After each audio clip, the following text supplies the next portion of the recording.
बिस्मिल्लाहिर्रहमानिर्रहीम। अस्सलाम वालेकुम स्टूडेंट्स, आज हम स्टार्ट करेंगे मैट्रिक क्लास की फिजिक्स के एमसीक्यूज यूनिट नंबर 17 इलेक्ट्रॉनिक्स, जिसका पहला एमसीक्यूज है metals are good conductors of electricity because they have free.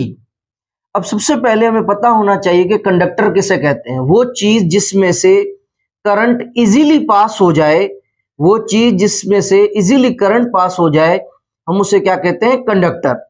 कह रहा है कि मेटल्स आर गुड कंडक्टर्स। कह रहा है कि जो मेटल्स होते हैं वो आपके गुड कंडक्टर्स होते हैं, उनमें से करंट इजीली पास हो जाता है।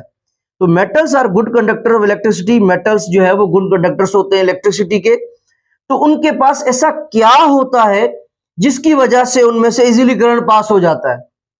तो ऐसा उनके पास क्या होता है? तो हम कहेंगे दे हैव फ्री इलेक्ट्रॉन्स। उनके पास फ्री इलेक्ट्रॉन्स होते हैं, इस वजह से जो है उनमें से इजीली करंट पास हो जाता है। तो इसका जो राइट ऑप्शन होगा वो आपका ए होगा। MCQs number 2, the continuous flow of electron is made possible a device is called. कह रहा है कि आप ये बताएं वो कौन सी डिवाइस है, वो कौन सी डिवाइस है जिस डिवाइस की मदद से आपके जो इलेक्ट्रॉन्स हैं वो मुसलसल फ्लो होते रहें। वो कौन सी डिवाइस है जो आपके इलेक्ट्रॉन्स को मुसलसल जो है वो फ्लो करवाती है? वो किस डिवाइस की वजह से होता है? तो याद रखिएगा इसका बी ऑप्शन करेक्ट होगा, electron gun.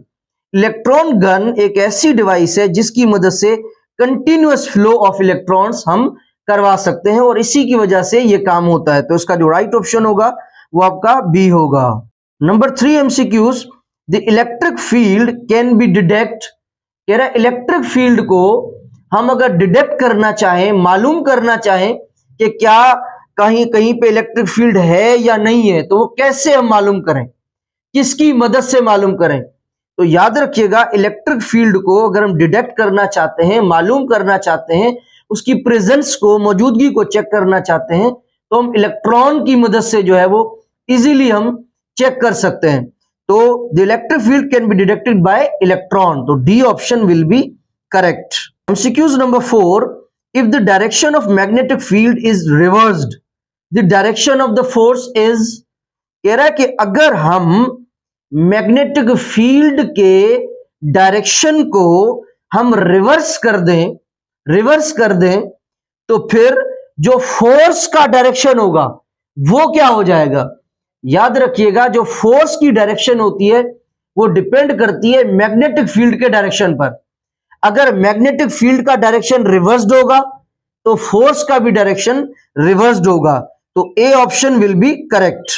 MCQs number 5, the process of emission of electrons from the hot metal surface is called. कह रहा है कि हमारे पास एक हॉट मेटल सरफेस है और किसी हॉट मेटल सरफेस में से जो इलेक्ट्रॉन्स हैं वो इमिट हो रहे हैं। किसी हॉट मेटल सरफेस में से इलेक्ट्रॉन्स जो हैं वो क्या हो रहे हैं? इमिट हो रहे हैं। इलेक्ट्रॉन्स की इमिशन हो रही है। तो इस प्रोसेस को फिजिक्स के अंदर हम क्या कहते हैं? तो किसी भी हॉट मेटल सरफेस में से इलेक्ट्रॉन्स के इमिशन वाले प्रोसेस को हम फिजिक्स में थर्मियोनिक इमिशन कहते हैं। क्या कहते हैं? Thermionic emission. तो इसका जो राइट ऑप्शन होगा वो आपका बी ऑप्शन होगा। 6 MCQs, if input of a not gate is 1 then its output is.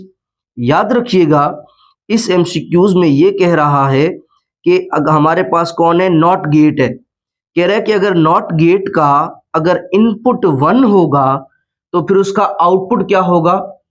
याद रखिएगा नॉट गेट में इनपुट या आउटपुट हमेशा या तो 1 होगा या 0 होगा। अगर इनपुट 1 होगा तो आउटपुट 0 होगा, अगर इनपुट 0 होगा तो आउटपुट 1 होगा। तो यहाँ पे क्या कह रहा है कि एक हमारे पास नॉट गेट है और उसके अंदर जो हम इनपुट उसको दे रहे हैं वो 1 दे रहे हैं। तो इसका जो रिजल्ट मिलेगा, जो हमें आउटपुट मिलेगा वो क्या मिलेगा? तो इनपुट 1 है तो आउटपुट क्या होगा? 0। तो इसका जो राइट ऑप्शन होगा वो आपका बी होगा। Number 7, the Boolean expression of an and gate is. कह रहा है कि एंड गेट को बुलियन एक्सप्रेशन में कैसे लिखा जाता है। तो याद रखिएगा, बुलियन एक्सप्रेशन में एंड गेट को हम हमेशा कैसे लिखते हैं, A dot B. A option जो होगा ना वो करेक्ट होगा, ए डॉट बी। ठीक है, एंड गेट को हमेशा बुलियन एक्सप्रेशन में ए डॉट बी लिखा जाता है।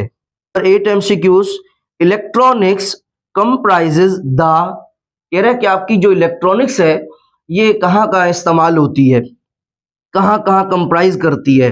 फिजिक्स में करती है, बिल्कुल करती है।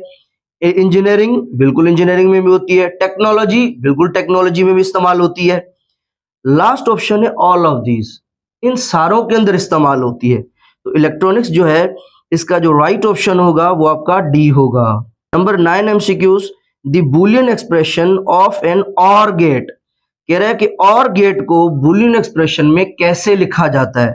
पहले सवाल में 7 में जो है हमसे एंड गेट का पूछा था, अब हमसे और गेट का पूछ रहा है। तो बुलियन एक्सप्रेशन में और गेट को कैसे लिखा जाता है, ए प्लस बी, मगर ए और बी क्या होंगे, कैपिटल, ए प्लस बी। ठीक है, अगर एंड गेट बोलता तो ए डॉट बी। तो यहाँ पे और गेट की बात हो रही है, तो और गेट को बुलियन एक्सप्रेशन में लिखा जाता है ए प्लस बी। तो यहाँ पे जो बी ऑप्शन होगा वो करेक्ट होगा। यूनिट नंबर 17, इंट्रोडक्टरी इलेक्ट्रॉनिक्स का जो लास्ट एमसीक्यूज है, MCQs number 10, the cathode ray carries, कह रहा है जो कैथोड रे होती है वो क्या कैरी करती है। याद रखिएगा, वो कैरी करती है नेगेटिव चार्ज। क्या कैरी करती है, नेगेटिव चार्ज। ठीक है, तो नेगेटिव चार्ज भी कह सकते हैं। और यहाँ पे अगर इलेक्ट्रॉन ऑप्शन होता तो हम इलेक्ट्रॉन को भी जो है वो टिक करते हैं, क्योंकि कैथोड, कैथोड कहते हैं किसको, किसको कहते हैं, इलेक्ट्रॉन को कहते हैं। और इलेक्ट्रॉन पे कौन सी चार्ज होती है, नेगेटिव चार्ज। तो इसका जो सी ऑप्शन होगा वो राइट होगा। स्टूडेंट्स, उम्मीद करता हूँ ये वाला एमसीक्यू सारे आपको समझ में आए होंगे। अगर कोई नहीं आया तो आप वीडियो को रिपीट करें, इंशाल्लाह जरूर समझ में आएगा। अपने दोस्तों में, फ्रेंड में शेयर करें ताकि किसी का फायदा हो।